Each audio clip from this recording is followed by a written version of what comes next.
Ryan Garcia and Joe Goossen have apparently parted ways following Garcia's loss to Tank Davis. Now, this doesn't really surprise me. Joe Goossen, for the longest time, has been operating, at least from my perspective, as something like a substitute teacher. He isn't the go-to guy for most fighters out there. He's a guy who they bring in when they're falling out with a different trainer, or maybe, and this is speculation on my part, they're looking to cut costs. Joe Goossen owns a gym. He has a lot of fighters coming there to train, even people that he isn't the trainer of, and he has a good rapport with a lot of these guys. And my suspicion is that Goossen's someone who only takes the standard contracted amount for a trainer. Maybe he takes less, I don't know, because there are plenty of other trainers out there, more high-profile trainers, who take more than that. They don't just take the standard trainer's fee. They take a bit more because they believe they bring a bit more to the table in terms of their ability as a coach and so on and so forth. Whereas Joe Goossen, again, I suspect, is the cheap option. He's a nice guy, gets along with all the fighters, but how serious is he as a trainer? In my view, not that serious. Yes, I know he did work back in the days. I remember him with the Ruelas brothers and all that, but that was a very, very long time ago. He doesn't seem that he's really that into it these days, Joe Goossen. He's just drifting through the boxing world, having a go at commentary now and then on PBC, doing a bit of training here and there. I assume he's got a lot of business interests outside of boxing. Maybe that's where most of his focus is. But yeah, I'm not surprised that he's parted ways with Ryan Garcia. Now, footage emerged, I'm sure some of you have seen this, of Ryan Garcia immediately after the Tank Davis fight explaining to Joe Goossen why the fight ended. He said that he didn't want to continue because he was hurt to the body. There was apparently some kind of injury in training camp where he got hit in the ribs and hurt. And that same injury is where Tank Davis hit him and he was hurting, and he said, you know what? I don't want to do this. And Joe Goossen could be heard saying, I knew it. He got you in that spot, and that's what it is. And of course, Tim Bradley and many other fighters now. I mean, even Eddie Hearn has come out and said Ryan Garcia quit. And again, for those of you who are not familiar with my channel, I'm not here judging Ryan Garcia for quitting. I'm not saying that if I was in his position, I wouldn't have done the same thing. That's not what this is at all.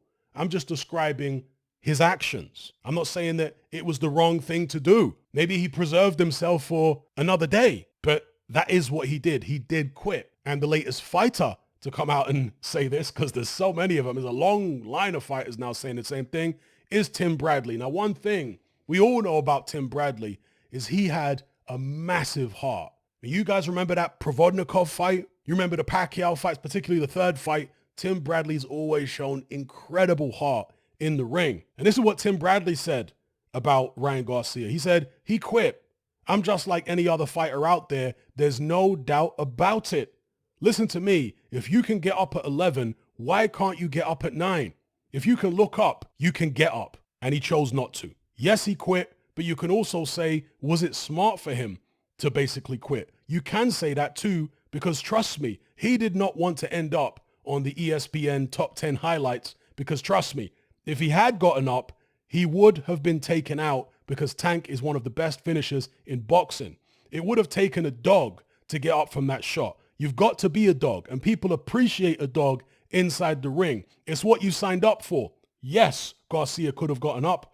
What it comes down to is, what are you doing this for? Because that changes your perception when you're in that ring. This is the fight that Garcia wanted. This is the fight that you barked up. You got to show up, you got to show out, and you got to put it on the line. So those are the words of Tim Bradley. Once again, many fighters out there, it seems the vast majority of fighters who have spoken on this situation have said Ryan Garcia did quit, which of course he did. The only guys who are saying he didn't are people who I don't really think understand what quitting actually is, what the definition of quitting is. They seem to think that quitting means you gave up when you're not in any pain or not in any distress. That's not the case. Quitting is not contingent on the absence of pain. It's just the act of giving up altogether. Just because you quit doesn't mean it was a bad idea.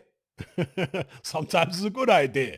So anyway, thought I'd leave you guys with that. Give me your take on it in the comment section below. Ryan Garcia parting ways with Joe Goossen. Will he go back to Eddie Reynoso? Somebody who, again, I don't know this for a fact, but I suspect is a lot more expensive. And one of the reasons that Ryan Garcia apparently parted ways and got out of that Canelo camp is because he didn't like the constant criticism that he was getting from Canelo. Canelo apparently is one of these guys in the gym who's always poking his nose into everybody's training and giving them pointers and saying, do this, do that. And he's kind of hard on his gym mates and what have you. But he's at the top of the tree. He's the guy who is making crazy money and he's got all these achievements and accolades and he's undisputed champion at 168.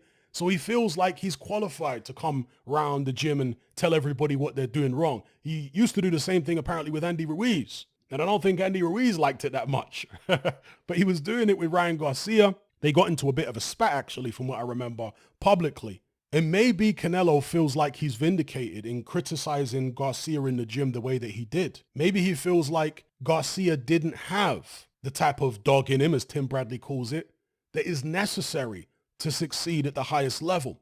And maybe that's what he was trying to instill in Ryan Garcia. You see, with Andy Ruiz, it's the lack of discipline. He's got massive heart, Andy Ruiz. But when it comes to the discipline, keeping the weight down and all that kind of thing, Canelo looked at him and said, nah, you need to fix up in that regard. We know you got the heart, but the discipline is not there. With Ryan Garcia, of course, the discipline's there, but is the heart there? And I think Canelo maybe, again, I'm speculating, wanted to try and toughen him up a little bit, show him some tough love so that he can be tougher in the ring. Maybe he saw chinks in Ryan Garcia's armor psychologically, and he didn't like that. So anyway, let me know what you guys think about everything I've talked about in this video. Are you sick and tired of the mainstream mindset? Does the dogmatic conformity and pathological ignorance have you tearing your hair out in frustration? Then don't be alone. Come and join our brotherhood on Patreon. We stand as a beacon of reason against an army of insanity. You'll gain access to my weekly topical podcast where we take more deep dives than Jacques Cousteau on an endless variety of subjects. There's also videos, interviews, live Q&As, as well as a vast back catalog of previous episodes, including my popular Confessions of a Nightclub Bouncer series. You can listen via the Patreon app or download in high-quality MP3. Connect with myself and hundreds of other members in our Element chat group. There's no contract, no commitment. You can cancel at any time, and it's cheaper than a Mickey D's McMuffin. Just head to my Patreon page via the link below this video and select the tier called the Brotherhood of Reason. I'll see you over there.